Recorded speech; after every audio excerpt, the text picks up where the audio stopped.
Você diz que ainda não tem confiança para possuir bitcoins, mas eu te pergunto, você realmente confia nos bancos? Eu posso te dizer que não. Você não confia nos bancos, você precisa deles.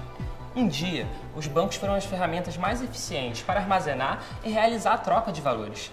Com o encurtamento da distância, com o avanço tecnológico, aumentou e muito a quantidade de transações diárias. Com isso, é mais do que natural que a gente queira escolher por onde a gente vai navegar. Sim, é claro que por algum tempo os bancos continuarão sendo a metáfora do poder, mas em um futuro próximo isso será diferente. O poder será nosso, estará em nossas mãos. Estaremos realizando milhões de transações diárias, enviando e recebendo valores. Poderemos escolher a forma de navegar. Este é o futuro.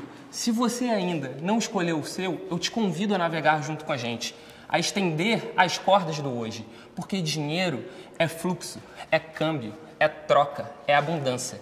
Criptomoedas, blockchain e afins são mais do que meios inteligentes de transacionar, armazenar ou contabilizar.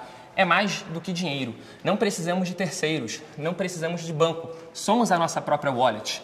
Aonde você quer estar nesse futuro? Esse experimento tem a velocidade da luz. Então não se pergunte quando é o futuro. O futuro já está aqui, só que ainda mal distribuído. Hold, uma experiência em processo.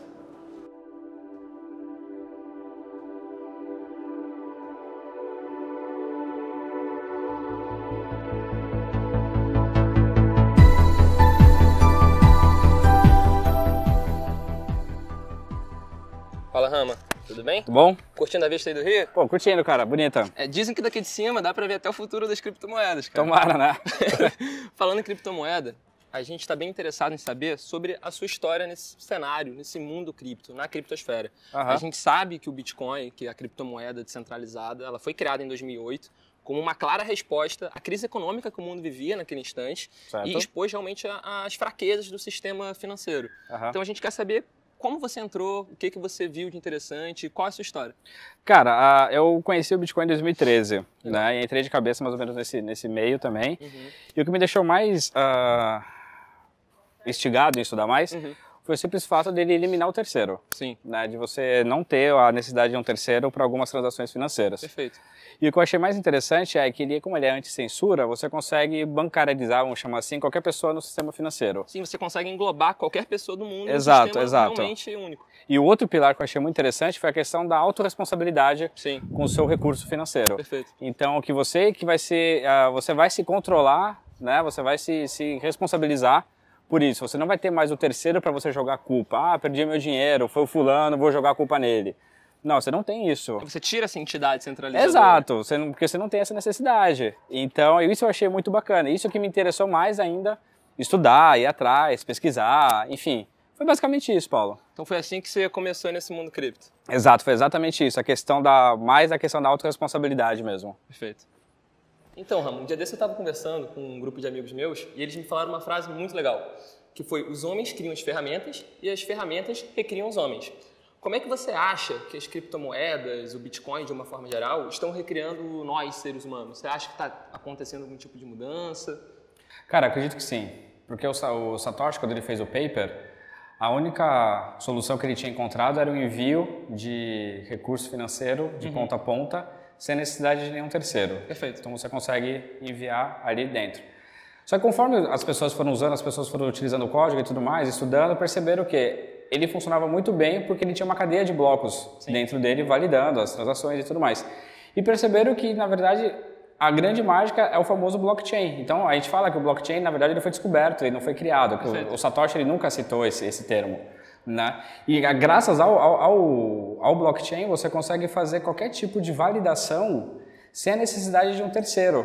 Né? Então você acredita, na verdade, que a própria criptomoeda está se reinventando? Cara, eu acho que não a própria cripto, mas sim o próprio protocolo em si. Ele está tomando essa forma real de validador, vamos colocar assim.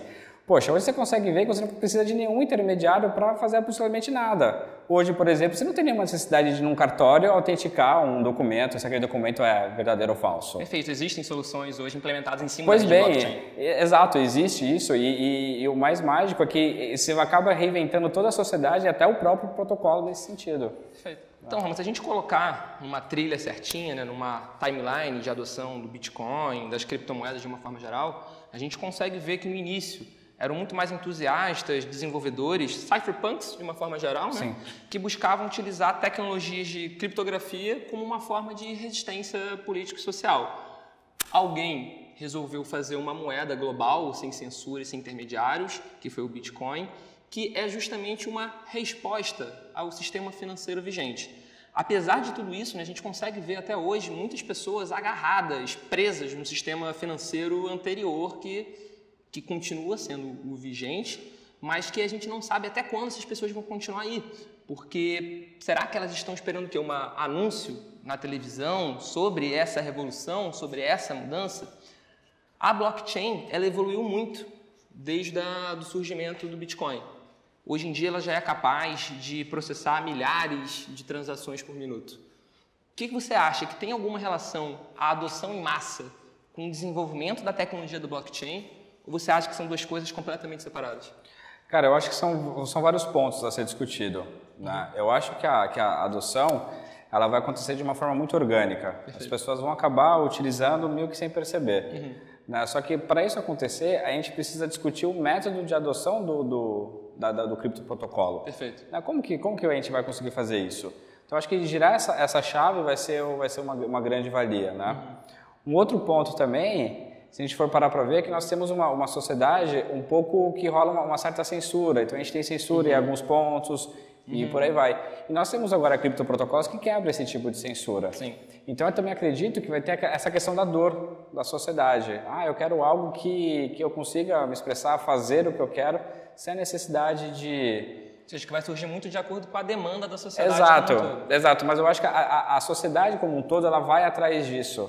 Só que isso vai acontecer de uma forma muito natural junto com as pessoas que vão discutir formas de quebra de metodologia nesse sentido. Né? Então, eu acredito mais dessa forma. Então, você não acredita na existência de uma linha de chegada, de um momento final na corrida do blockchain das criptomoedas? Você acredita que vai ser algo mais contínuo do que algo que vai ter um marco falando agora virou a chave? Acredito que sempre vai ter essa quebra.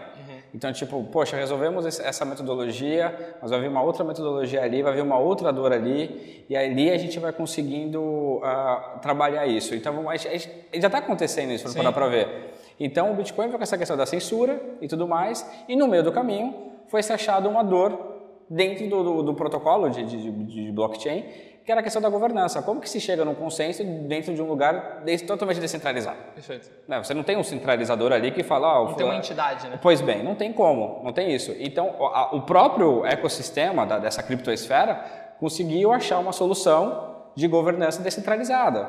Então, você vê que não tem uma linha de chegada. Sim. E num dado momento vai haver uma outra, tipo, mas e esse ponto? Esse ponto, vamos discutir esse método. Então, é muito dor e método. Muito vai se autoajustando de acordo com a dor, é a teoria de organismo. Perfeito. Então, o organismo vai se adaptando ali naquela questão, né? Perfeito. Beleza, então? Rama, valeu, muito Paulo. obrigado pela conversa. Muito obrigado. Eu que agradeço, velhão. Valeu.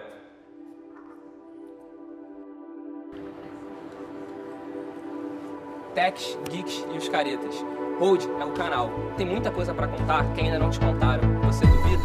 Essa é apenas a nossa primeira pegada. Se você quer saber para onde vamos, acompanhe a gente nessa indagação, porque na pior das hipóteses, a gente chega junto lá. Hold, uma experiência em processo.